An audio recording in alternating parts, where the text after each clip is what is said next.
Today, on Paranoid Skeptic, we have another new and shocking Mandela effect with a nasty surprise that involves the first family. And it is a Mandela effect that is on the move and growing.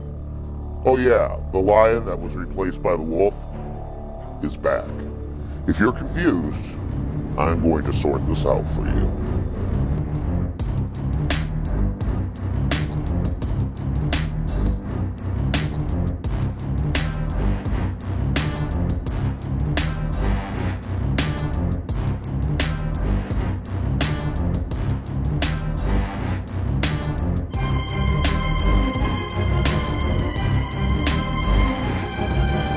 Hello friend, skeptics, and fellow travelers.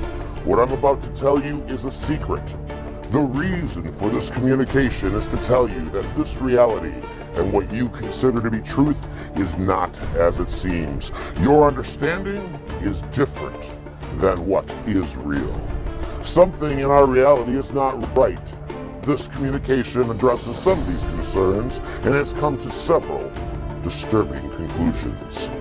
Welcome to the Lair, a place where thoughts and ideas on the paranormal come together with an intense study and investigation of the subject at hand.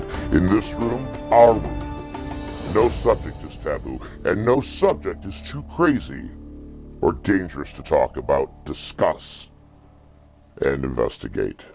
In this episode, we discuss the Trump Mandela Effect. As I have discussed on numerous occasions in the past on this channel, I believe the fracture that CERN allegedly created not only moves forward in time, but also backward in time at an exponential rate of speed. Because of the amount of energy used, it seems that the fracture is becoming greater. This would mean that the fracture would be more visible and apparent as time moves forward. It is akin to driving your car down a street and seeing the earth open behind you. You look in the rearview mirror and you see the further that you drive down the road, the wider the expanse becomes. It eventually consumes the entire road, including you, your car, and everything around you as you're trying to escape the earth opening beneath you. I have begun to create a system to categorize Mandela effects, which I term quantum shifting disorder. This is not a disorder of the people who are experiencing it, rather a disorder of the reality around them. This can be explained in quantum physics. Since consciousness affects the reality around us through observance, we understand the nature of reality is relative. The only way that time travel itself is possible is through quantum fracturing of our reality, because the further you cross the dimensional lines, the more possibilities avail themselves, no matter how unlikely they may be in this dimensional awareness. So if a Hadron Collider collided two particles which fractured this dimensional reality, it could in fact not only splinter forward in time, but could also manifest itself in a splinter that marches in reverse time.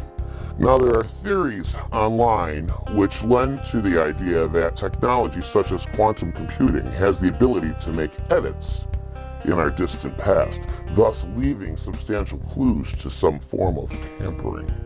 Clues can be found throughout history, from biblical references to current celebrities appearing in historical references. The Mandela Effect, the anomaly that keeps giving. As we know, certain people are linked to this effect, some more than others. We know that Sally Field is prominent. We know that pulp culture has changed. We know that things have been added to history, such as the case with unicorns in the Bible, historical events such as the first terrorist attack on U.S. soil in 1916 with the attempt to blow up the Statue of Liberty, or September 16, 1920, when a TNT bomb planted in an unintended horse-drawn wagon exploded on Wall Street opposite the House of Morgan, killing 35 people and injuring hundreds more. Bolshevists, or anarchist terrorists, were believed to be responsible.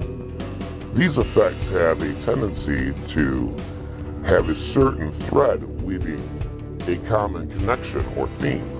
These threads manifest themselves in separate and contrasting ways, yet find their own way to eventually intertwine with other threads within the system, which were initially disconnected. One of these threads is a reoccurring satanic presence. We have speculated that CERN is most likely involved. Scientists at CERN have goaded the public by admitting by code to be involved with the Mandela Effect. Satanic ritual sacrifice has been performed out in front of the statue of Shiva, the destroyer. And for what purpose?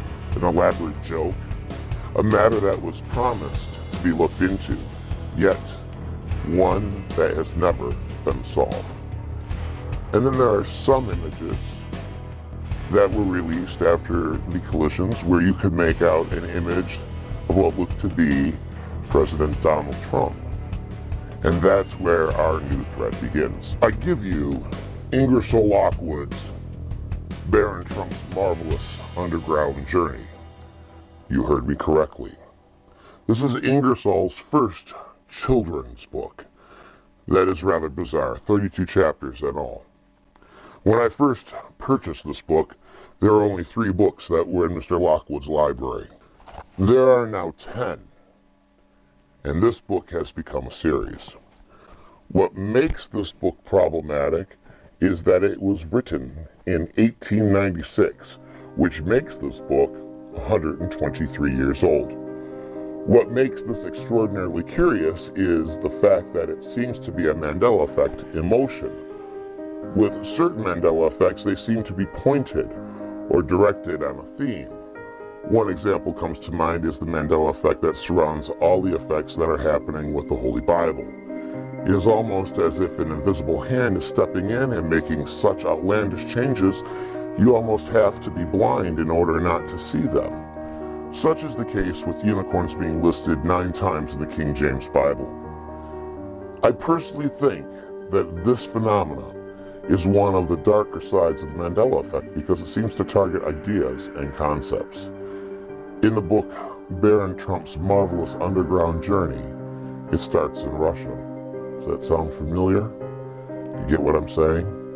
For the past 2 years, all we've heard is Trump and Russia. Of course, the idea of traveling in time is also the main premise of the book. Now, if that was it, I would chalk it up to coincidence, albeit very strange coincidence. Then I looked closer at Mr. Lockwood and his works. The next work on his list was 1900, The Last President. So now we have a book about a character named Trump, and one, according to Amazon's review, about a work of political satire. It chastises the rise of socialism and populism, inferring their fictional rise here as disastrous and leading to chaos. It is of note here that this work, along with others by Lockwood, appear to prognosticate the current political climate of the United States and West at large. And for an apparent religious Catholic of his era, it is not altogether impossible that Lockwood wittingly or unwittingly tapped into some mystic forces. Regardless, it is an interesting little political story from its time and is reflective of some of the social ideologies and movements of the age.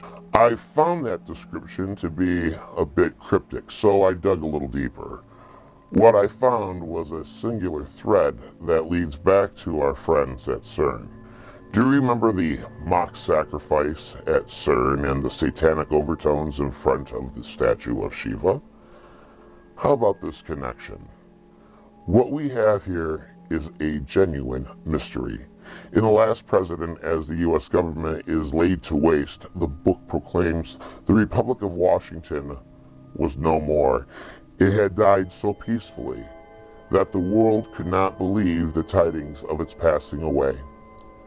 As the dawn broke cold and gray, and its first dim light fell upon the shattered dome, glorious even in its ruins, a single human eye filled a gleam of devilish joy, looked up at it and long and steadily, and then its owner was caught up and lost in the surging mass of humanity that held the Capitol girt round and round. The country falls into socialism and the American dream is dead. Many parallels to today's current political environment seem to be present in this book.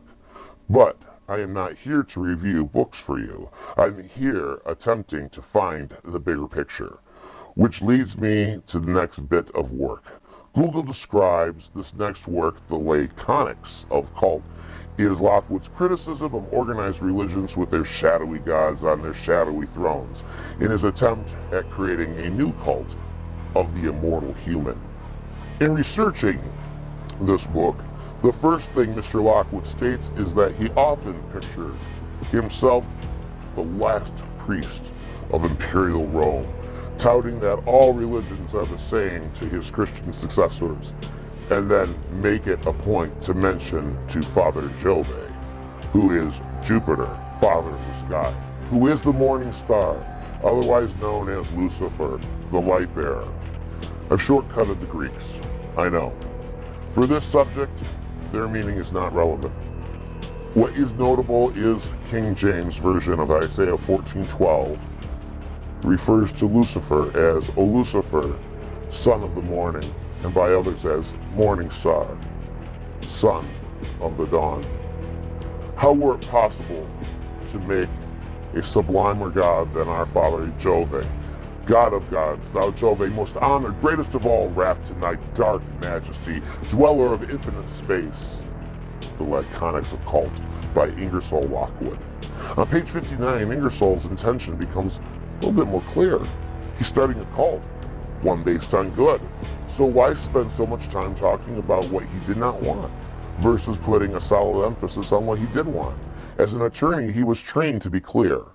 The beginning of this book reads more like a tribute and stinks of an edit. After poring over the pages of this material, I realized that there may be waypoints throughout history where the present interacts with the past. What would be akin to true Luciferians who are the light bearers placing waypoints throughout history, like leaving a breadcrumb trail.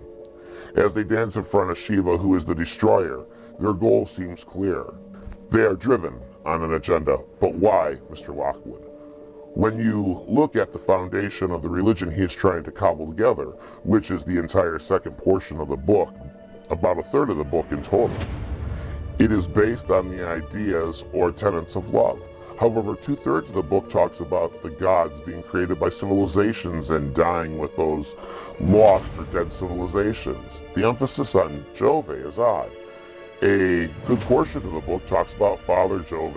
If the foundation is love, why focus on Jove? Why refer to him as Father? We are not talking about a man who penned this book 1,000 years ago. No, 123 years ago. 123 years ago, nobody was talking about Father Jove. That was not a thing. It is a strange emphasis that stands out in an odd way. Now, what I'm talking about may sound religious on a satanic level. It also may sound contrived, but I am not the one leaving clues. Then there's evidence like this. It is shocking to think that scientists would create a light bearer in someone like Ingersoll Lockwood, and then target a person like Baron Trump before maturation in this insane game that they are playing. But I guess it affects us all, so it is up to the wise to seek and to figure out the riddle that is being laid out before us. What do you think about Mr. Lockwood's curious books? Do you think it's all coincidence, or is there something more nefarious afoot? I would be interested to hear your thoughts and ideas regarding this story. I found it to be compelling. Was Ingersoll edited by quantum computing? Let me know in the comments below. Another unsettling and shocking Mandela effect is the convergence of the lion laying with the lamb and the wolf laying with the lamb. Now we have both, but it looks like there is a clear attempt to erase the wolf and the lamb. That may have been a boo-boo, a clue that was not supposed to be left. Remember the iconography behind all the creatures listed. Jesus represents the lamb, and God represents the lion. The wolf has satanic affiliations associated with it. Nevertheless, with both icons appearing in the Bible, it appears that we are witnessing true convergence on the subject, where both instances exist as a reality. What do you remember? Do you remember the lion, the wolf, or both? Let me know in the comments section below. I enjoy reading your thoughts. 2 quick Mandela changes. Coca-Cola. The hyphen has changed again. It almost looks Arabic this time. And finally, Freddy Krueger is missing a claw on his thumb. Check it out, totally gone. Do you have any new Mandela changes that you've noticed? Maybe Ford turned into Fjord, like how Joe Rogan noticed on his show? Or something even more compelling? Let me know in the comment sections below. Because of the level of commitment and research that goes into this material, it takes quite a bit of time to produce these videos for you. I apologize for not getting this out to you a lot sooner. It is immensely time-consuming to create. I also apologize for the vocal harmonizer. For the time being, it is required. Thank you for your understanding. It is an honor to count you amongst the believers of what I do here at Paranoid Skeptic. Thank you. My mission? To build the best paranormal and ME channel out there by focusing on good research and delivering quality content to my members. If you like this content and it resonates with you, please subscribe. If you believe in this video, share it. If you want alerts for when new videos are released, hit the alert bell and give this video a thumbs up. Feel free to leave your own theories on today's video in the comments below. More communication on this subject and other important phenomena will be forthcoming in future videos. End communication.